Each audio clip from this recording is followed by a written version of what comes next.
back to CCRI Today, a show that takes a look at what's going on at the CCRI campuses, including news, current events, and sports. I'm Abby Stinnett with the CCRI channel. For our first episode of the spring semester, we'll be taking a closer look at campus activities at CCRI. Later in the show, we'll sit down with student engagement leaders Emma Montague and Christine Jenkins. First, we'll take a look at two stories produced by students in the television production course. Our crew visited the set of Assassins, a play produced by CCRI Players in March. Then, our reporters sat down with the staff of Career Services to talk about the upcoming job fair on April 3rd. Now, let's hear from our guests.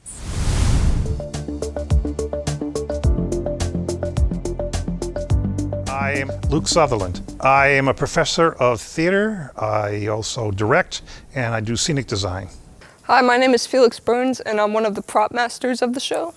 When I was in elementary school, we did a couple of plays. In third grade, we did The Odyssey, very short version. Seventh grade, I played Mr. Frank in The Diary of Anne Frank. And then when I was in high school, I joined a drama club that we had there. I've done theater since I was a kid. It's something I've always loved to do. This show, it's a musical, so, there's going to be music, dancing, and I'm a history nerd, so I do like the fact that they stay pretty historically accurate, and just like the props, that's what we wanted to do. I'm normally on stage, so this is my first time really being part of tech, and it's a pretty cool experience. I think every actor should at least do tech once, because I didn't think I would like it, but here I am, and I do enjoy it. I jumped in it not really knowing much, but then making the props, obviously there was a lot of research, and it was just very fascinating to learn why the people did what they did. It depends on what level, whether it's working professionally or collegiately. At the professional level, it's the challenge is how much. There's three things you work with. You work with what's budgeted to you. There's only so much time that you have. There's only so much money that you have, and there's only so much manpower that you can have. And you can't have all three. You can have usually two. The hardest part was just kind of jumping in and not having really any knowledge, but I think that's also like the best way to learn, when you just get thrown into it. I think my favorite part about it is just you have a lot of creative liberty. Of course you have the director's vision. You really get to bring your vision to life in a way, and it's just really satisfying to see. There are way too many. I've done a lot. I've been doing theater since, for 40 some odd years now, so I have a lot of good memories. To pick one thing, oof. I think, at least here at CCRI, and it can happen multiple times, is when I've been directing a show and I have students who come in and they're learning how to act and perform, and they're learning how to be technicians, is seeing the aha moment when they get it. That's probably a fun thing as being a person who's sharing the knowledge that I have of theater, seeing students going, and then, great, they got it, and then I don't have to worry, because my whole thing is they won't always have me or any of our other faculty and staff around to help them when they go out there in the real world. They need to be able to stand on their own 2 feet, protect their reputation. Got to know how to do what you do really well. You got to make sure you can meet the deadlines, and you got to make sure that you're not a jerk, because no one wants to work with a jerk. I played Oscar in this beginning of the season's Let the Right One In, directed by Anthony Goes.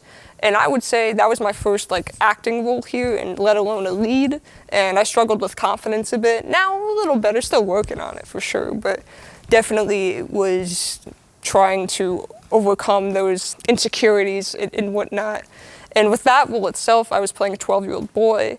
And I think the most challenging part was trying to keep that innocence of a 12-year-old, but also seeing these traumatic things, people dying in front of you. And I have a lot of traits of Oscar, so it was also separating myself from the character, but also keeping those similarities. Bloody fun. If you saw it, you know what I'm talking about. So I guess the things that a lot of times I teach the students is, when you're doing theater, you got to remember what I call the 6 Ps.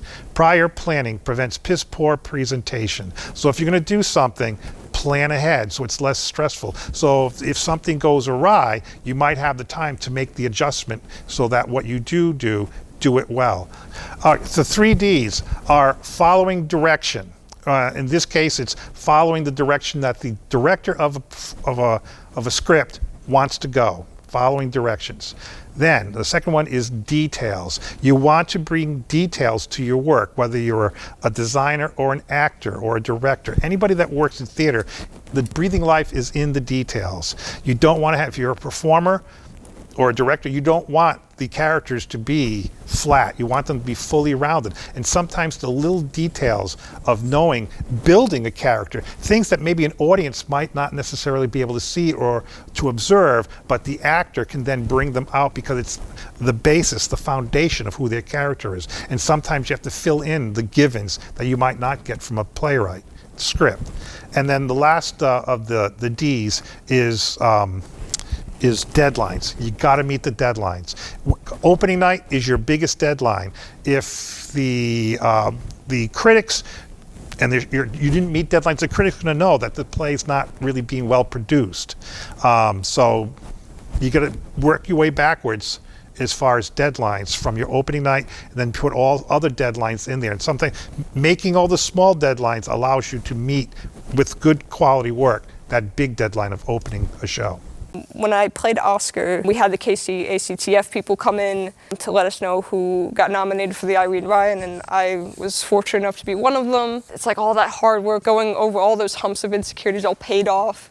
And we did the Irene Ryans, and I made it all the way to semifinals. It was just very reassuring to have that confidence, and also while we were at festival, just got to grow closer with everybody in the program. So the Irene Ryan Scholarship is, there'll be some judges that come on a random show night. They normally won't tell you what show they're coming to. And based on your performance, if you do well enough, they'll come and nominate you to compete in festivals. So it's kind of like, if you ever played sports, it's kind of like the regionals, but for college theater kids kind of thing. We have to pick one monologue and a scene, and you only get like 4 minutes. If you make it all the way to the final round, you get to go to Washington, D.C. to compete for like a $5,000 scholarship. So it's a really good opportunity to network yourself and brand yourself and get connections from other people from different schools that you want to go to. This is something I could definitely add to my resume and portfolio, because not something I ever thought I would do, but it's definitely something to add to the toolbox.